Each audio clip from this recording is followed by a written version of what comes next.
Hello, welcome to another Smite video. Today we're going to be talking about hunters and how to build them. Hunters are incredibly easy to understand. You can apply this logic as well to the magical carries. It works, honestly. That simple, really. So, let's get into it, shall we? Hunters generally want to be doing base attacks. They have scaling of about 100%. There is one exception to this rule though. I'd just like to point that out, which is Izanami. As a result, hunters basically want to be making use of the base attacks as often as possible, and sometimes some of them might be wanting to use abilities. Ability-based hunters are around about 70% base attack based and 30% ability based. You then have hunters that are more focused on base attacks, and they're around about, I'm going to say, 90% of the time based on their base attacks. As a result, you want items which augment your base attacks and allow you to do more damage. The general rule of thumb and what I do for most of my hunter builds is I focus on 4 core ideas.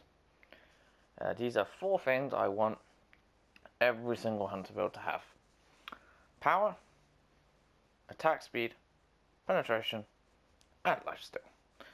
Power, so you do more damage with base attacks. Pretty simple and easy to understand, I hope. Attack speed, because you want to be doing your attacks more often. More often base attacks mean you can do more damage, which means you have a higher DPS, which means you do more damage. Penetration, so you can do more damage because you can penetrate through the natural protections and protections in general. Lifesteal, so you can sustain in lane and sustain in fights. Pretty simple and easy to understand. I did say there are 2 types of hunters, which technically is true, but it's not strictly true. There are currently at the moment 3 types of hunters in the game. There are steroid-based hunters.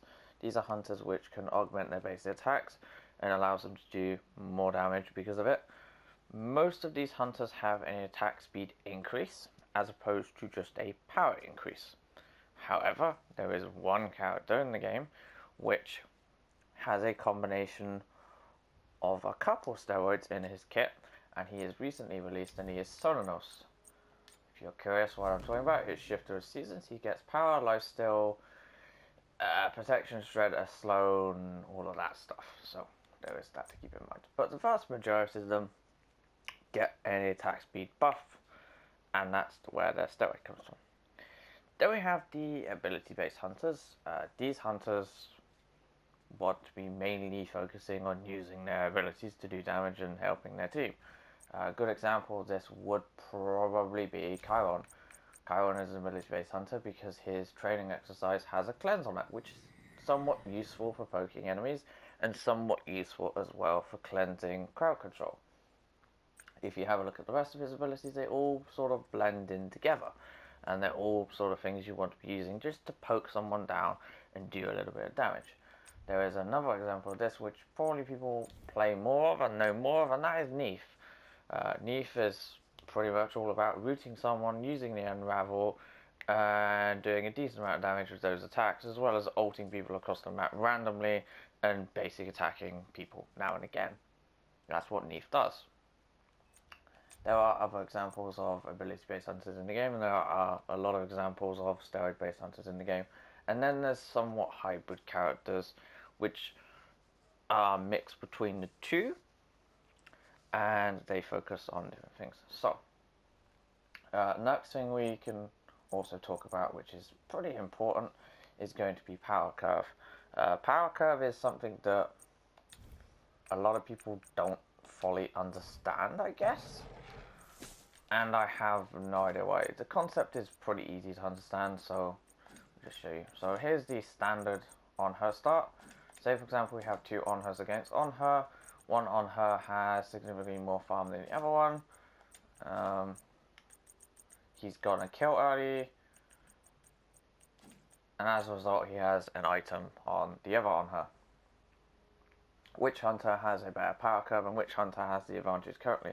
The answer to that question would be the top hunter, because he has warrior tabite as opposed to the bottom hunter, which only has tier 2 boots. As a result, in this situation, if you are the bottom hunter and you see he's gone something like this and you are seriously far behind, you really shouldn't be trying to box him, like, at all. He has a significant power curve advantage over you and a power increase over you comparatively. So you want to be careful what you're doing. At the same time too, you also want to be keeping an eye out on what people are building. This is what makes like the choice between penetration and not to penetrate actually really important.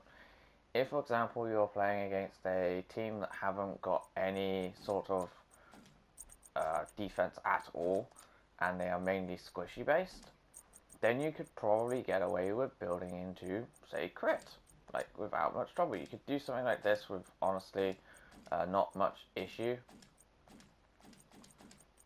and probably do more damage compared to building penetration. Granted, you're not going to have as much attack speed compared to other items, but it's still pretty good, and you're still going to be doing decent damage. But when people start building defense, then you need to adjust your build and add penetration into it, otherwise you're just going to do no damage. It's rather simple and easy to understand. There are a lot of options when it comes to hunter builds, and a lot of options in general, so play around, mess around with stuff, see what works for you, see what you feel works, but keep to the core idea of power, penetration, lifesteal, attack speed, and you'll be fine. You also as well don't have to always build crit. You can build other items, but crit is a massive DPS increase if you have the high enough crit chance. For me though, I generally don't like to rely on crit too much. That's just me.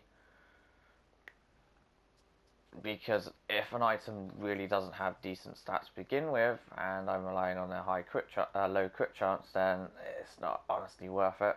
Which is why Malice and Wind Demon are the best single crit items in the game, so keep that in mind. Anyway, thank you for watching, see you again next time, and look forward to another video, I guess. Hopefully this has explained how to build hunters, and hopefully as well you don't copy the build that I just showed you there. It's an okay build, but it's not, in my eyes, ideal, and you should be making changes to your builds constantly. So, thank you for watching, see you again next time, and there you go.